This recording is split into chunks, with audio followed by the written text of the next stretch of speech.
There was once a time when the land we know as the Motherhouse farm was in a natural state, the context for all of life in this place. The animals and plants were working out their relationships as a local community. From the bounty that resulted, hunter-gatherers of all species, including humans such as the Osage, Cherokee, Shawnee, and some Yuchi, ate what they needed, received shelter, and gave back. Settlers arrived in the late 1700s, followed by the Sisters of Loretto in 1812. We and those gathered around us viewed the land as an agricultural resource. We depended on it for our subsistence: hogs, cattle, sheep, corn, wheat, and orchards. After the devastation of the Civil War, we were financially unable to continue our farm-to-table agricultural operation. So we followed the trend to market gardening. Soon we purchased food brought by train from as far away as California. Instead of fresh baked bread and freshly cut vegetables from our own farm, we started eating commercially prepared food. In the mid-1960s, we shut down our dairy and started reconstituting powdered milk for our dining room. By 1975, we employed only one farmer who used that half-century's monoculture farming methods, heavily reliant on artificial inputs, and sold to the open market. But like most small farmers then and now, he still couldn't make ends meet financially. In the 1980s, the Motherhouse Farm and Land Committee began as a collaborative working group to include and support farming practices in the interest of healthy land, food, and economy. We've made amazing progress, and in the last 10 years, we've made rapid progress. You will now hear from Loretto Motherhouse Farm Director, Cody Rakes, and Education and Outreach Coordinator, Angela Rakes. They will introduce you to what they call the 4 pillars currently driving the work of the Motherhouse. As Eleanor said, my name is Angela Rakes, Education and Outreach Coordinator for the Loretto Motherhouse. I'm glad to be with you today to first discuss education and how we're using education to move the Loretto Motherhouse farm into the future. Not only is the farm engaged in education of others, but also in educating ourselves.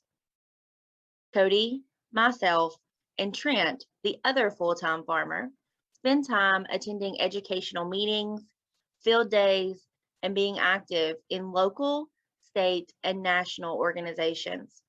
Currently, the farm is enrolled in a cover crop study with the United States Department of Agriculture, Natural Resource Conservation Service, and the Nature Conservancy.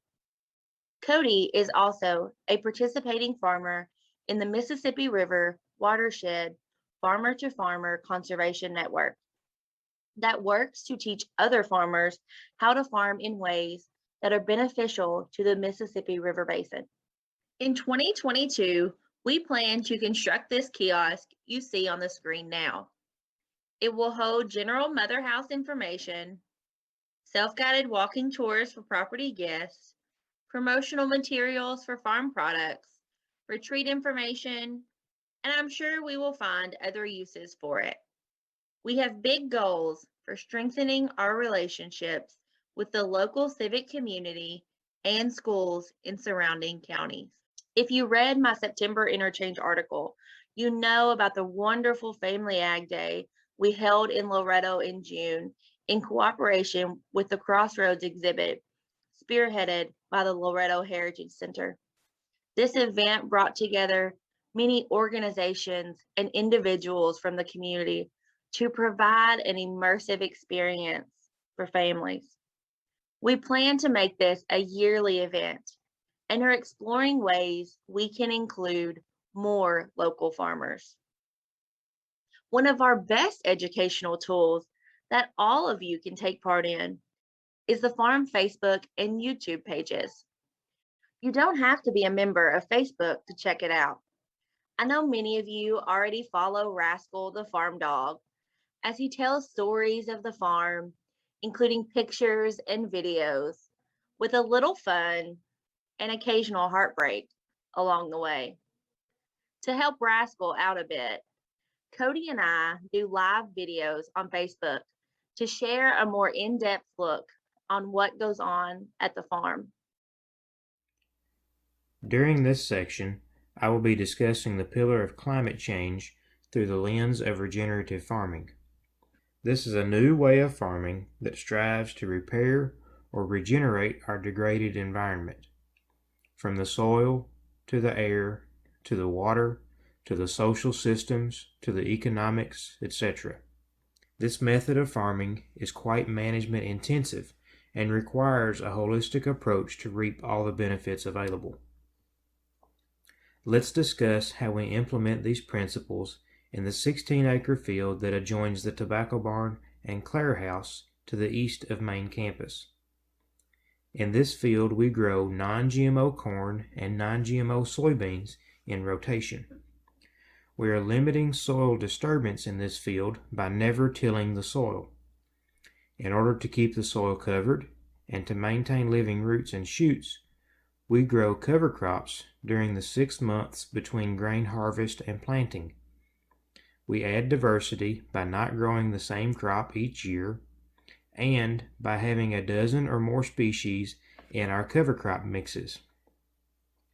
We also graze these cover crops and crop residues to provide forage for our beef cattle and to stimulate the soil biology. Over the course of my 6 years as the farm director, I have paid diligent attention to our soil fertility and crop yields. Through the use of cover crops and managed grazing of them, I have been able to reduce our fertilizer inputs while maintaining yields. Similarly, I have tracked the soil percentage organic matter, as this is the best method farmers have available for tracking soil carbon levels. As you can see, there are some interesting fluctuations that seem to be weather dependent, but the levels are generally moving upward, which indicates more carbon stored in the soil. Drawdown.org states, "Managed grazing is a solution that addresses the world's most widespread land use. It represents a net sequestration system for producing livestock products. Even the most aggressive plant-based diet scenarios show significant need for livestock products in 2050. Thus, managed grazing is an essential supply-side food solution in any mitigation program." It also states that improved grazing can sequester from 0.5 to 3 tons of carbon per acre. This is the most widespread land use, primarily due to it being a natural fit for more than 25% of the world's land. Due to the sloping topography and limited soil depth, our pasture acres are prone to erosion and can't hold the moisture and nutrients needed for food or commodity crops.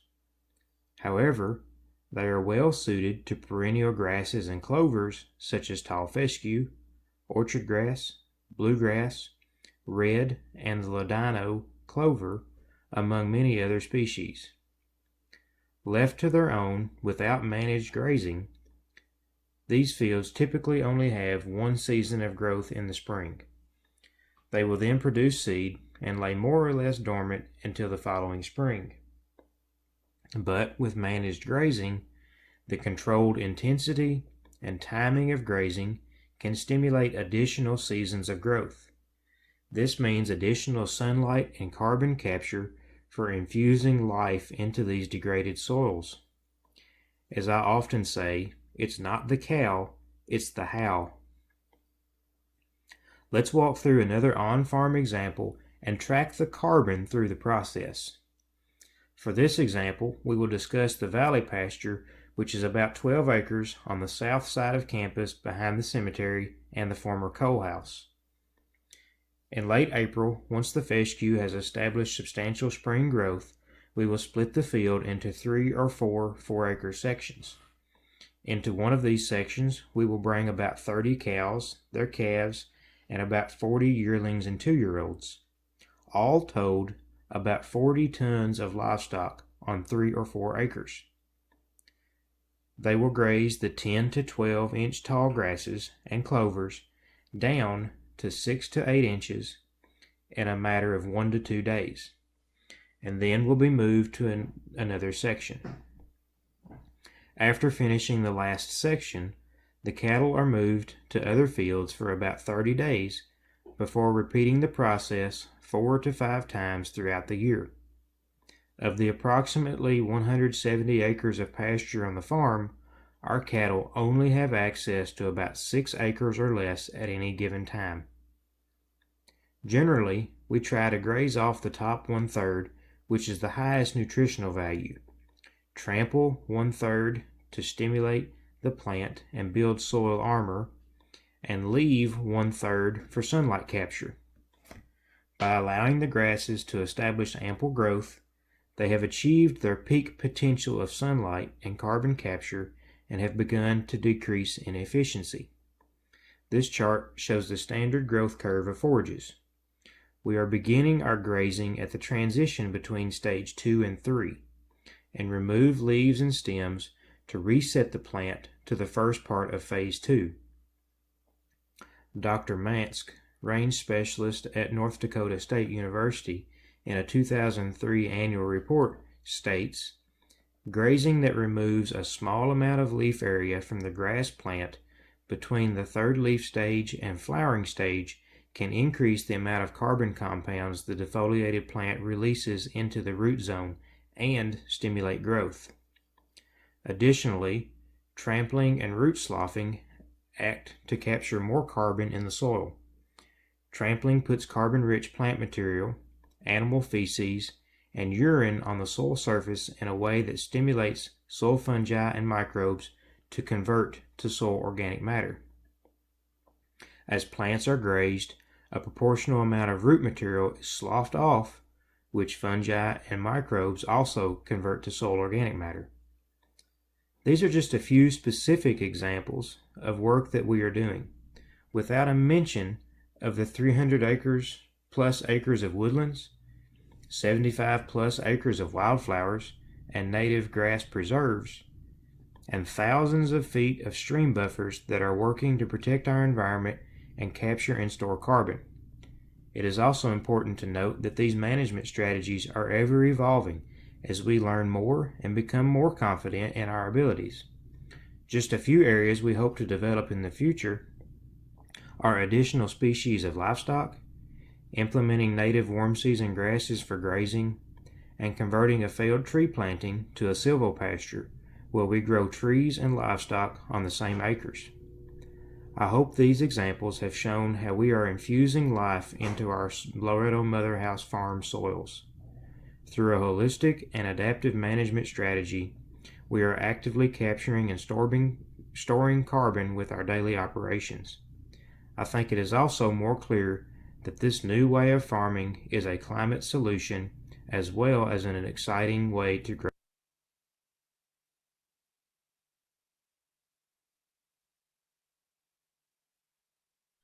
The third pillar of our recent work is racial justice. I won't be sharing with you as an expert in this field, or even as someone who has done as much as I could, but I will be sharing where I find myself, what I find profound, and some of the actions that I have been involved in or am aware of. Let me begin by saying that I am not the same person in regard to this topic as I was 10 years ago, or even yesterday. I am constantly learning, evolving, and more importantly, seeing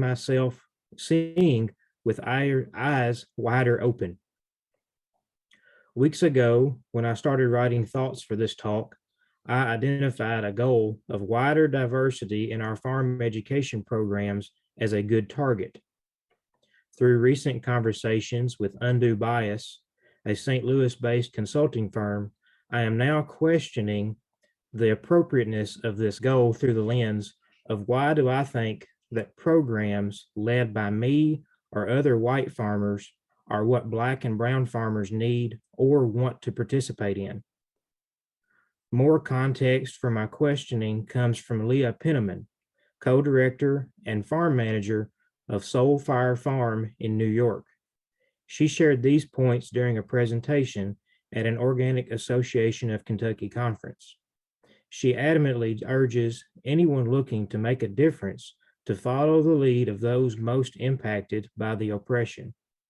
We can do this by supporting initiatives that are led by Black and brown people, build relationships and allowing our response to grow from there. Don't assume we know the solution to problems experienced by Black and brown people, and don't assume they want to join our predominantly white organization or initiative. And support Black farmers by buying their products. Reflecting on the actions of the Motherhouse Farm and Land Management Committee that have taken encourages me that we have been on the right track. Jessie Rathburn shared with us her experience with the New Pioneers Oral History Project, in which she listened to former Black farmers share their history with sharecropping and subsequent lack of land ownership. Many of us have taken the chance to participate in webinars with Kentucky Black Soil, the Organic Association of Kentucky, Kentucky State University, and the University of Kentucky on these topics and have shared that learning amongst ourselves. Angela has shared some of our actions and learning through the interchange. Angela and I have recently cultivated a college relationship with the Thomases of Hills of Kindness Farm, a generational Black farm family located about 20 miles south of the Motherhouse. Angela recently organized the purchase of a pig from them that was processed into sausage for the Motherhouse dining room. We have been inspired by their commitment to honor Earth in the way they farm. Discussions with them have led us to additional places where we can learn and find initiatives and farms that we can support in the future. Again, I think about my goal of having more diverse audiences at our field days. Does this goal put our needs for participating in racial justice above the needs of Black and brown farmers? I'm also curious if our typical audience would be welcoming of Black and brown farmers. I'm sure we all know the quote from Dr. Martin Luther King Jr. In the end, we will remember not the words of our enemies, but the silence of our friends. I feel that we are working toward being vocal friends of our Black and brown farmer neighbors. We have spent a lot of time talking about transitions on the farm. And as we move into the pillar of localization, more transitions have happened. There have been transitions at the Motherhouse and even nationally with how we source our food. From a time when we used the farmland for sustenance to a period when the farm specialized in a few crops and cattle while buying all of their food in the commercial system, to now as we work to make progress towards locally sourced foods again. In the past few years, the farm has started providing grass-finished beef and delicious sweet corn to the Motherhouse kitchen and broader civic community. An abundance of pumpkins, gourd, and other fall decorative items are also grown now at the farm and have become a huge hit with the community. Cody and I are working with the Motherhouse Kitchen and other local farmers to source more locally grown foods. A great example of this is the pork that will be soon served in the Motherhouse dining room. We have made a commitment to purchase processed pork from the Thomas family at Hills of Kindness Farm. They are a generational Black farm located about 30 minutes from the Motherhouse. In this spirit of cooperation, we have also facilitated the purchase of poinsettias and mums from other local farmers instead of growing them ourselves. We can use our resources to support them while also growing some of our own products. This cooperation supports other farmers who follow the same guiding principles of care for Earth. You have already heard Cody's discussion on how the Motherhouse Farm cares for Earth and mitigates climate change. As we speak with other local farmers, we are so inspired to hear their thoughts of modeling grazing systems after the times of the buffalo, going back to simpler farming methods, and working with their communities to build excitement around local foods. If we can work with other local farmers to build this sustainable local economy, we can encourage more farmers to take the risk of adopting these principles and shifting away from the commercial model. When looking at a shift from commercial foods to locally grown, the question of costs always arises. I've mentioned a few times the grass-finished beef grown by the Motherhouse Farm. Let's take a few moments to look at some of the costs associated with our current practices versus the system we moved away from, both monetary cost and other costs. In the previous system, cattle raised at the Motherhouse were sold at 7 to 9 months of age at the local stockyards. From there, they would be purchased by another local farmer who would eventually sell them to a feedlot in the western part of the United States. That animal would be processed at 14 to 16 months of age, the beef packaged and transported to distributors, then transported to retailers. The Motherhouse dining room would then purchase from a retailer.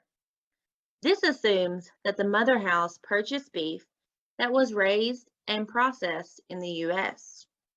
We have to keep in mind that beef is imported from other countries as well. The beef we were buying was part of the large commercial system. High transportation costs, unknown origin, unknowns about how the beef was raised and the effects on Earth. In our current system, the cattle are born and raised on the Motherhouse Farm and live there grazing on high quality grass until 18 to 24 months old. They are transported 27 miles to the processing facility, and a couple weeks later, packaged beef is transported another 27 miles back to the Motherhouse. That beef travels just a little over 50 miles in its lifetime. 50 miles. Cody has already discussed the benefits to Earth with how the beef is raised, not to mention the quality of life impacts on the animal. Let's talk about monetary costs. Commercially raised beef can be purchased by the kitchen for an average of $2 to $3 a pound. Grass-finished beef from the Motherhouse Farm comes to the kitchen at a cost of an average of $6 a pound. Just comparing the monetary cost, local beef is more than double the price for the kitchen. There are many reasons for this. One is the economies of scale. Our processing costs for beef is at least $1 a pound and rising. This is just what we pay the processor. It doesn't include any of our time or transportation costs. With the size, scale, and monopolization of large commercial facilities, animals can be processed at a fraction of that cost in the commercial systems. Farmers in the commercial system are also often paid at rates that are not profitable for the farmer.